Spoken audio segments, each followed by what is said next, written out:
go for a 10-second. We saw only a few people moving in and out of this drive-up site in Brooklyn today. It's one of 700 locations around the state, including many walkable urgent care clinics that now have a lot of extra COVID-19 testing capacity.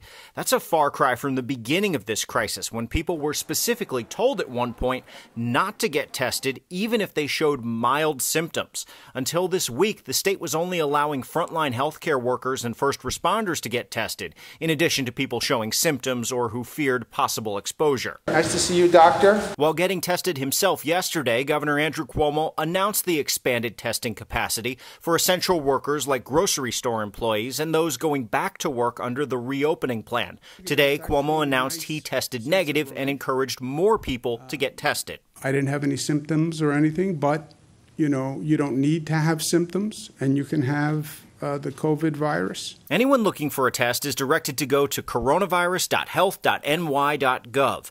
There's an assessment you fill out to find out if you can get tested. It asks about symptoms, the type of worker you are, if you've been exposed, and other personal information. If you're eligible, you get a confirmation text message within minutes and a phone call within a day or two to schedule your test. Get a test.